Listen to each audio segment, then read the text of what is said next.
The Alchemist's Apprentice. In the bustling streets of 16th-century Prague, young Elara hurried through the narrow alleys, clutching a leather-bound book close to her chest. The book was filled with ancient symbols and mysterious writings, all taught to her by the enigmatic master Arvid, the greatest alchemist in Bohemia.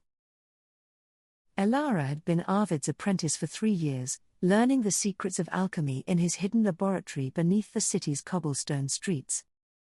Master Arvid was a man of many secrets, his eyes always glinting with the knowledge he carefully guarded from the world. Elara's curiosity had always been insatiable, and under Arvid's tutelage, she had learned to transform base metals into gold and brew potions that could heal any ailment.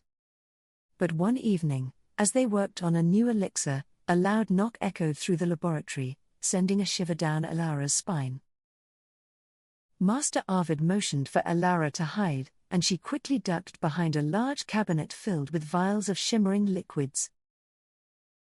The door creaked open, revealing Inquisitor Marcellus, a stern man known for his relentless pursuit of heretics and those who defied the church. "Arvid, you are under arrest for practicing heresy and sorcery," Marcellus declared, his voice cold and unyielding. Elara's heart pounded in her chest as she watched Arvid calmly place his hands behind his back, surrendering to the Inquisition. As they led her master away, Elara knew she had to act quickly. Without Arvid, their work would be lost forever. The next morning, Elara found a note tucked inside the book Arvid had given her, instructing her to find Rafael, another apprentice of Arvid's. Rafael was known for his skill in evasion and secrecy, having once escaped the Inquisition himself years ago. Elara set out to find Rafael in the winding streets of Prague, her mind racing with thoughts of how she could save her master. She found Rafael in a small, dimly lit tavern, his eyes wary but sharp as he listened to Elara's plea for help.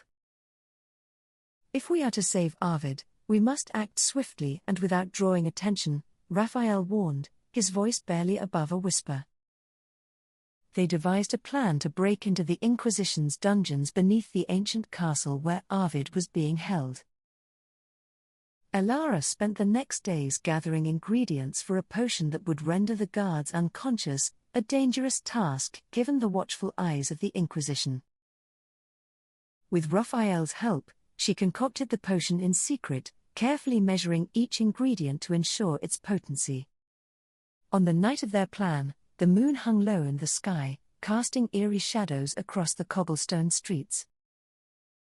Elara and Rafael crept through the castle's dark corridors, their footsteps muffled by the thick stone walls. They reached the dungeons, where 2 guards stood at attention, unaware of the fate that awaited them. Elara uncorked a vial of the potion and carefully poured it into the guards' cups, waiting for them to drink. Minutes later, the guards slumped to the ground, fast asleep, and Elara and Rafael moved swiftly to find Arvid's cell. The heavy iron door creaked open, and Elara's heart leapt with joy as she saw Arvid, tired but alive, sitting in the dim light. "We must leave now, before they discover us," Rafael urged, helping Arvid to his feet as they prepared to make their escape. As they retraced their steps through the castle, Elara felt a sense of dread. They were so close, yet danger still loomed.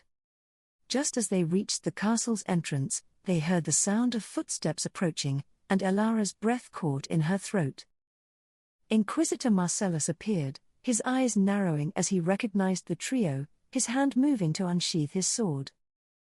Elara knew they had no choice but to run, and together they sprinted through the streets, with Marcellus and his men close behind. They fled to the outskirts of Prague, where a hidden network of tunnels led them to safety, away from the Inquisition's grasp. In the safety of a hidden refuge, Arvid thanked Elara and Rafael for their bravery, his eyes filled with gratitude. "Our work cannot end here," Arvid said, his voice resolute. "We must continue our studies in secret, away from those who fear knowledge."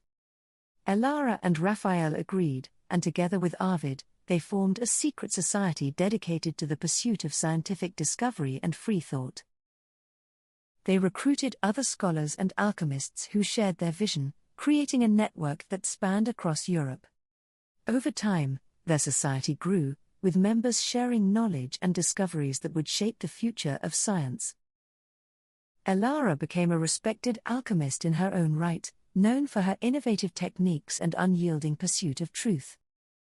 Master Arvid continued to guide her, passing down his wisdom and ensuring that the flame of knowledge would never be extinguished. Rafael used his skills to protect the society from the Inquisition, ensuring their secrets remained hidden from those who sought to destroy them. Years passed, and Prague became a center of learning, with scholars and thinkers flocking to the city to join the secret society. Elara's reputation as an alchemist grew, and she became a mentor to new apprentices, passing on the knowledge she had gained. The society's influence spread, and their discoveries laid the groundwork for future scientific advancements in medicine, chemistry, and physics. Despite the dangers, Elara and her companions continued their work, knowing that their efforts would change the world. Inquisitor Marcellus never stopped searching for them, but their secrecy and the loyalty of their members kept them safe. The society thrived, with members contributing to the betterment of humanity through their discoveries and inventions. Elara often thought of the night they had rescued Arvid, knowing that their actions had set the course for a brighter future. As she gazed at the night sky, Elara felt a sense of peace, knowing that their work would live on through the generations. The legacy of the alchemists and their pursuit of knowledge would continue, inspiring future scientists and thinkers. And in the hidden corners of Prague, the secret society continued to grow, its members united by their love of learning and discovery. Elara knew that as long as there were those who sought knowledge, their society would endure, defying ignorance and fear. The alchemists' work had only just begun, and the world would one day understand the importance of their contributions. With each passing year, Elara's resolve grew stronger, her commitment to the society unwavering as she continued to push the boundaries of science. The society's members became like a family to Elara, bonded by their shared passion and the risks they took to protect their work. As Elara looked back on her journey, she realized that it was her curiosity and determination that had led her to this path. The society's work would continue, and Elara was confident that future generations would carry on their mission. The alchemists had created a legacy that would endure, a beacon of hope for those who believed in the power of knowledge. In the years to come, the society's influence would spread far beyond Prague, touching the lives of people across the world. Elara's name would be remembered as one of the greatest alchemists of her time, her contributions celebrated by future scholars. And so, in the shadows of history, the secret society continued its work, ever vigilant, ever dedicated to the pursuit of truth and knowledge.